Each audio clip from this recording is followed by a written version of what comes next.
to turn to our next panel to talk about developing climate solutions that get real results. So joining me for this conversation, we have Corey Blumenthal, the sustainability specialist for Shake Shack. Round of applause. Andy Levitt, the founder of Brightly. Sarela Herrada, the co-founder of SIMPLi. Round of applause. And Julia Collins, the founder and CEO of Planet Forward. This is a great panel of experts, and I am excited to dig in. So, Julia, whenever you're on a panel, I turn to you first. That's an honor. You work with so many companies and have insight into what they're measuring, what they're changing to implement and how they're changing to implement sustainable practices. What can you talk about what you're seeing with them? What are companies doing and why are they doing it? Yeah, I mean, one of the most exciting things that we see right now is an expansion beyond carbon tunnel vision. I think we were sort of locked in a paradigm for a while where carbon was sort of the one and only one thing that companies thought they could really get a handle on. And now we're seeing, in addition to a really solid understanding of embodied carbon, which, by the way, is foundational. This is not to knock carbon. We love carbon.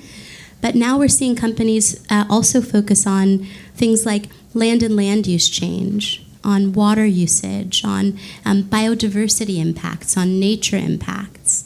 And I think what's really good about this for our industry is it provides a much broader framework for companies to be able to tell those data-driven stories of impact and to really lean into the places where they have a unique opportunity to drive sustainability forward within their companies or their products. And that those data-driven stories are what we need to continue this, right? That's setting the example when we have that data. Absolutely. I mean, as much as we worry about greenwashing, we certainly do, we also worry about green hushing, or this tendency for fear, out of fear of the replications of having bad data, to not say anything at all. But that's sort of like erasure. It's just as dangerous to not talk about the good things that we're doing as it is to speak incredibly. So the answer, I think, is green gushing. And it really is using data to tell those stories in a way that's credible and also that really resonates, which SIMPLi does so beautifully. SIMPLi does do that beautifully, and we'll turn to you in a minute. But Corey, first I want to talk burgers. So my favorite topic. Shake Shack has been working with suppliers to help them adopt and scale regenerative practices and create more sustainable supply chains. How are you doing that? Yeah, so I actually have a really good example, which I want to share because I'm all about open source information. And I think for the restaurants in the crowd, this could be helpful for you. But ultimately, as part of my role in helping implement and develop sustainability initiatives at Shake Shack's domestic locations, I looked at all of our ingredients and conducted kind of an internal, really like low lift materiality assessment to figure out exactly where our impact lies. All right, no shocker here. It's in the dairy and the meat, which we sell a lot of, Shake Shack. So we looked at how we could try and find suppliers that we would still be able to serve the milkshakes and the burgers that our guests love, but do so with suppliers who are focused on regenerative agriculture. So one of these examples is we found a fluid dairy supplier, Neutral Milk, and they are a carbon neutral company.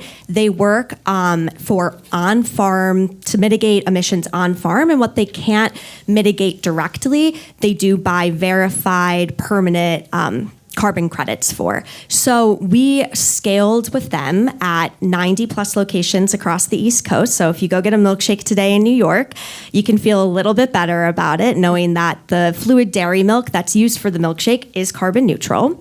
With them, since starting in 2023, we've essentially avoided over 778 metric tons of CO2 emissions, which, just to put in perspective, and I'm hoping I remember this correctly, but it's equivalent to the carbon sequestered of 900 acres of forest in the US over 1 year. So just by making this simple switch in our milk supply, which guests can't taste the difference, the way our Shake Shacks actually accepted the milk is not different than how they had originally been accepting. So I think that this was a really easy supply chain lift, and definitely something other restaurants can look to is, looking at your high impact ingredients.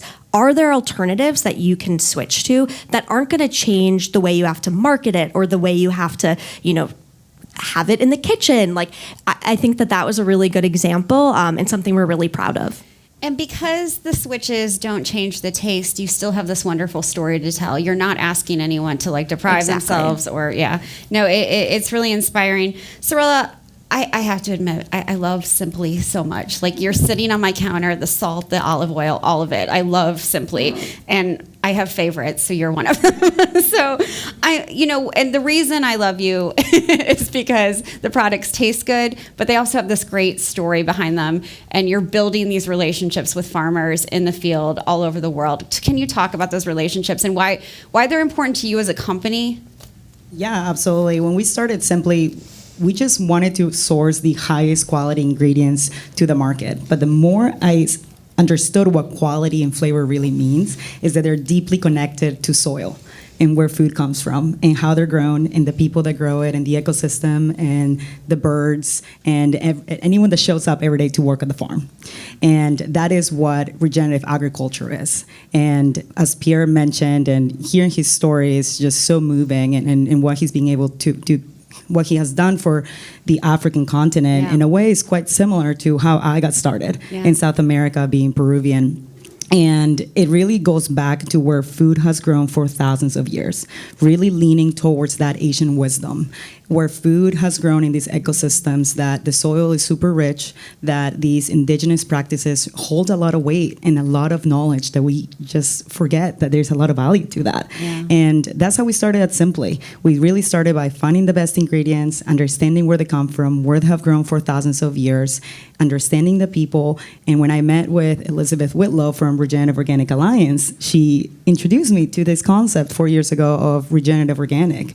And I thought that was very, very similar to what my farmers were saying, which is, rotational and minimal, all the things that we know about regenerative organic, and we lean forward on that. So we launched SIMPLi as regenerative organic certified brand. We're the leading regenerative organic pantry staples brand today. We were the first ones to build a regenerative organic supply chain out of South America for grains and beans, and we introduce you to the brand with quality. And as Danielle mentioned, you love SIMPLi because quality matters, and people didn't think that quality mattered on these leafy categories of beans, grains, oils, and spices, but it does. Freshness really matters, and we're a category where people thought that maybe it was overlooked and overrun by private label. SIMPLi proved them wrong. That these items that you're eating every single day, that you're putting into your body, why would you not care where they've grown? Just because it's not, they're not produce or meat. They truly matter, and they're just as impactful. Grains and beans with the nitrogen, with the rotation, and that's what SIMPLi was really built on. Absolutely. And I thank you and Pierre and so many others who have been here today, reminding us all that regenerative organic is not a new concept. It's embedded in cultures around the globe, and they deserve that credit. And I love regenerative organic certified products, but we also need to recognize those indigenous and traditional communities who have been doing this for a long time. I want to ask you the kind of demand you're seeing now. So we've been talking about regenerative organic, but when you talk about climate friendly, do you see a growing demand? Do people get it? Yeah, absolutely. And I always say that getting to that point of certification, regenerative organic certification, it's the gold standard is getting to that, and we should celebrate brands and farmers that are there, right? It's really important that you finish the race when you run. I'm a runner. When you run and you finish the marathon, it's really important that you're cheering them on. But it's just as equally, if not more important, for the people that are still running the race, right? There's still a mile 20, mile 22 when you hit the wall for any marathon runners out there, and it is really important. And I think that we're trying to use one term to define it all, for the people that are still in the race and the people that finish the race, but they're very different. Yeah. And climate friendly is all of that, right? And regenerative organic certification is at the end, but the transition is really, really important. And it's a high demand. We started with quinoa, and then we realized that in order to be regenerative organic and not to be monocropped, we had to do rotational crops. Sure. So Quinoa rotates in the high Andes with beans and potatoes, so we introduce a line of beans. And then in the low Andes, it rotates with chia and amaranth. So we introduced chia and amaranth, and we became a pantry staples brand. And that is really leaning towards the demand that we have seen. Yeah. The success of SIMPLi, and I was talking outside with Dana Cohen, and she mentioned, what is attributing what SIMPLi is happening. We have incredible products. The quality is amazing, but it's also the right time. Right. People Consumers are want ready. to see change, Yeah. and they are ready for that. Thankfully, and yeah, I couldn't agree more. Andy, Corey brought up carbon credits earlier, and so they're another tool that companies are looking at to reduce their environmental impact. We've talked about regenerative, but how do they work, and how do you, and others can answer this too, how do you get beyond the skepticism of them? Yeah, thanks. So there's a few pieces, I guess, to unpack there.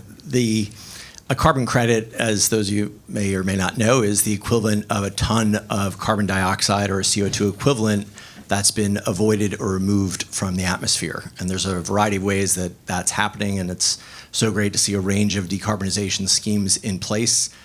What Brightly does is work with nonprofit food rescue organizations around the world that are doing incredible work of diverting food away from a landfill, and by keeping it out of a landfill, to bring it to people who are experiencing food insecurity and hunger.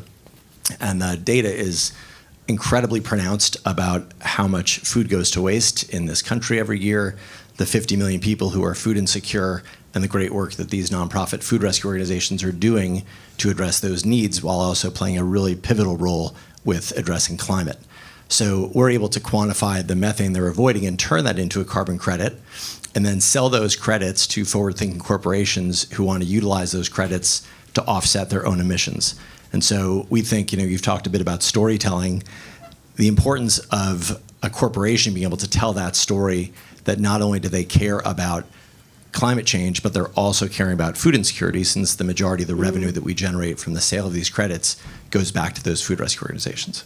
Yeah, it's so important. Corey, go ahead. Yeah, I was just going to pop in. I think something that I've always told myself in the sustainability realm, and I think we touched on earlier with the green hushing, is progress over perfection. If we were to wait until we had the perfect solution, it would be too late. Carbon credits are a lever that we're going to have to pull if we want to get to our end goal.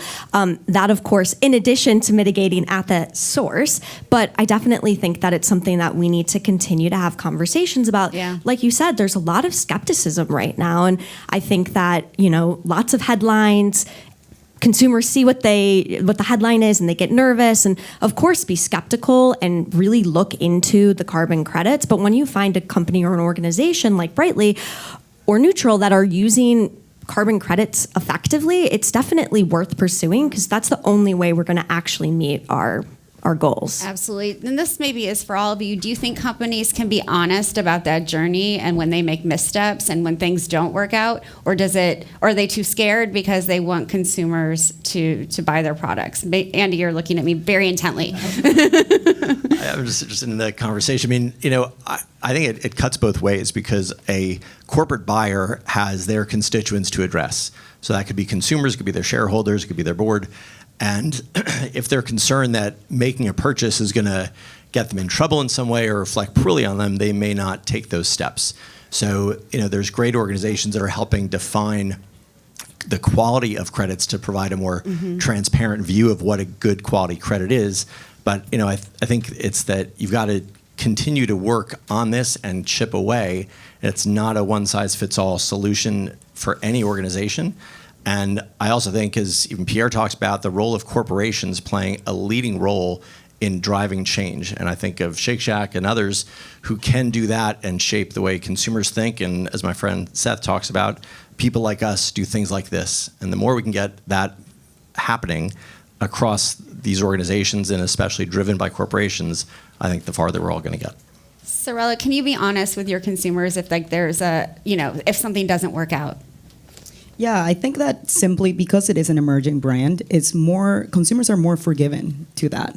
I think consumers see a growing, fast-growing brand, and if you're transparent, and specifically with Gen Zs and millennials, that you bring them on into that journey, right? Yeah. And you're able to provide that transparency. They're able to see you more in a vulnerable place and understand that we're all humans and we're trying to do best. Yeah. But when you're coming from a big CPG or big ag, consumers are not as forgiving to them. Yeah. And we need everyone, right? We need all players to be able to see this change. And I was just talking to a big CPG representative earlier this morning and talking about greenwashing. I asked her, so what is your sustainability goals? How are you getting to the commitments that you've made? And she mentioned she is not looking to go from conventional to organic because you will not have to use inputs like fertilizers or chemicals, but they're looking to look into activate regenerative practices. And as a person that stands deeply on regenerative organic agriculture, my whole goal as a person is to fight that, right? Mm-hmm. So if and I understand that there's stakeholders and shareholders and profitability and changes in supply issues at millions of scale that is really hard to get, but you have to start somewhere. And it goes back to progress, but not perfection. And carbon credits provides that solution to big ag and big CPG. And if you're just aware of what are the things that you can move and make progress towards that, rather than using a term like regenerative practices to fit within a trend that is just the wrong way of looking at it. Yeah, absolutely. Julia, so we've talked about carbon credits or carbon offsets, and that's one approach, but emission reductions in supply chains are another approach, but they can be combined. It doesn't have to be either or. It's absolutely doesn't have to be either or. And I think one of the big myths to bust up within our industry really is this either or framework. Either we invest in MVR companies or we invest in software companies. Either we work with ROC suppliers or we work with conventional suppliers. And actually, there is no silver bullet solution. It's going to take a lot of things happening very quickly, simultaneously, to really make progress. So in general, I would say anytime someone's presenting you with an either or scenario, really call that into question and push back. These supply chain interventions can be incredibly fruitful, and not to also gush all over SIMPLi as we've already done, but Planet Forward works with a customer called Just Salad, which have many of you been to Just Salad in New York? It's a fantastic place. And similar to you, Corey, they were really thinking about what are the opportunities to move the needle within our own supply chain. And so they worked with Planet Forward. We did life cycle assessments for all of their key ingredients. And we found that they were selling a tremendous amount of quinoa. Quinoa was becoming incredibly popular. I hope fonio becomes incredibly popular in the same way. Shout out to Pierre. But we found that there was an opportunity with this conventional quinoa. And by switching from conventional quinoa to ROC certified quinoa supplied by SIMPLi, they reduced the emissions intensity of that ingredient by 200%. Yeah. And for those of us who have spent any time trying to reduce emissions within our own supply chains, you know how hard it is to get even a 10% reduction. So these kinds of interventions within the supply chain really can make a big impact, but it's got to start with high-quality measurement. Absolutely, and that innovation and collaboration is so key. So, Sarela and Corey, for markets to grow for products that are regenerative or climate-friendly, we need farmers to feel stable, right? They need to know that they have long-term contracts. And I would love to hear from each of you how you make farmers feel that security. So Corey, maybe go first. Yeah.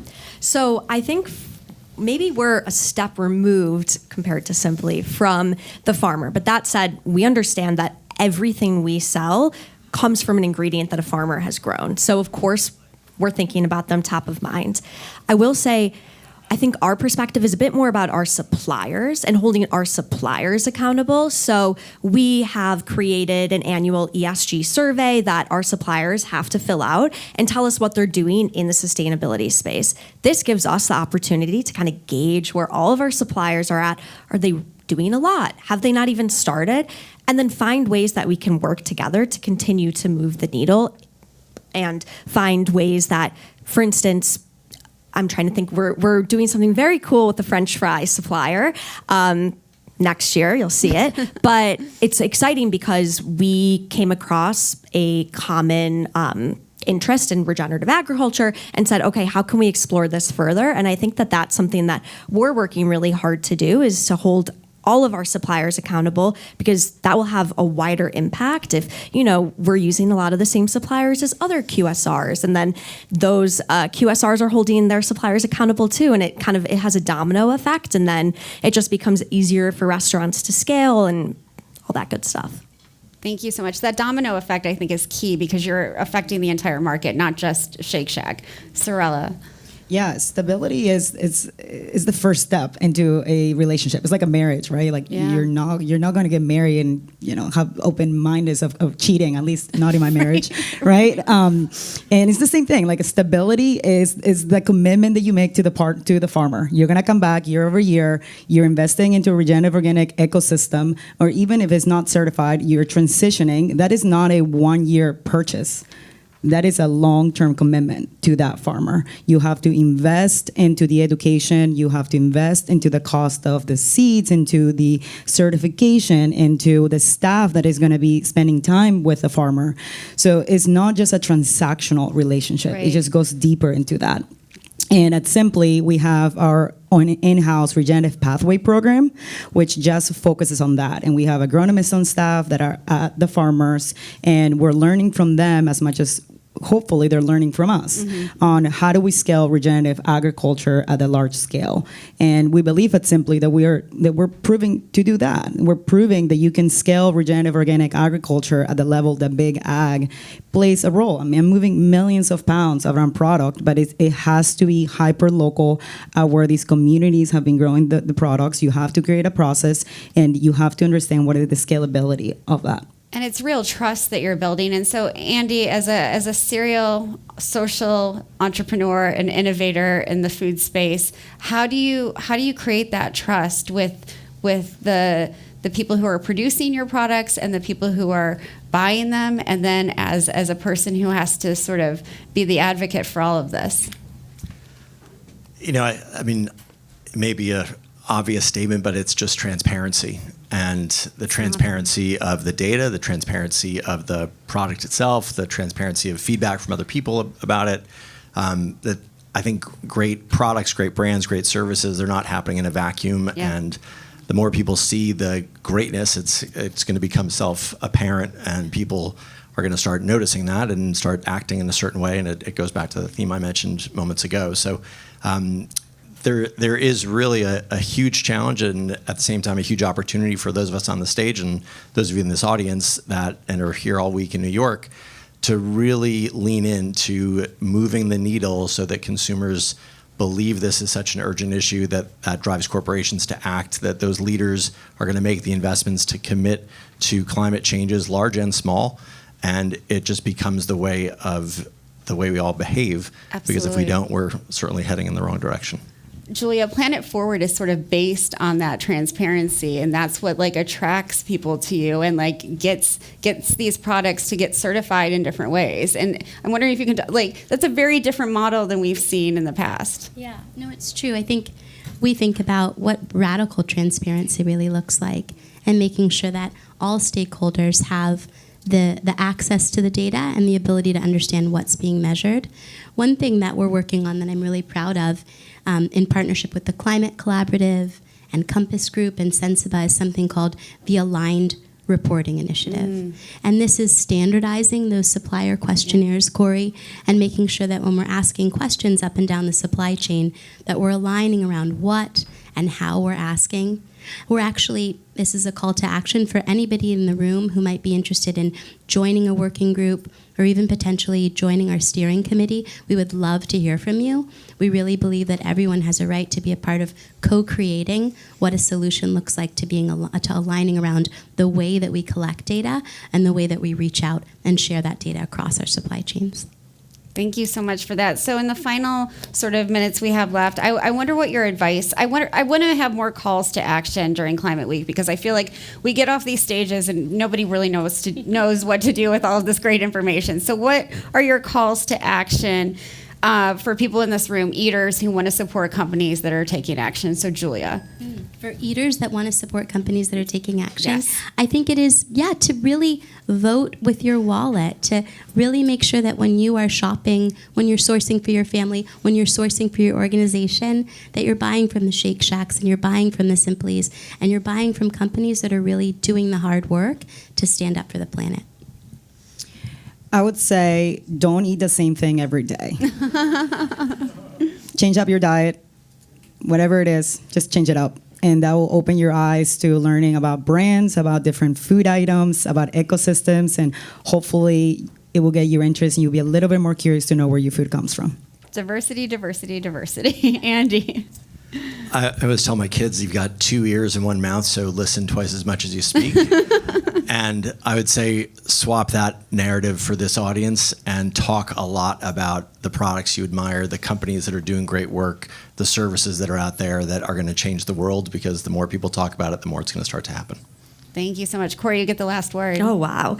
Well, I echo everything you guys have said, and I'm going to actually switch it, and I think kind of similar to what you're saying, but I think there's a huge education gap right now where a lot of consumers might not know what to look for when they're at their grocery store. There's a lot of fatigue around different labeling. I know, I work in this. I eat, sleep, breathe this. And when I go to the grocery store and my fiance says, so what eggs should we be buying? Sometimes I'm like, which is it? But I think that there's a big education gap. So everybody in the audience, everybody on stage, we know a lot about sustainability and we should share that with people, and so should these brands. So that's kind of where my goal at Shake Shack is to come in and educate our guests and say, okay, this is what we're doing in this space. This is what you should look for. Personally, I'm also talking about food all the time. I'm a big foodie, but I think that that's just like closing the education gap is a big piece of this puzzle. Thank you all so much. This was great. It was so great to see all of you. Thank you for the work you're doing.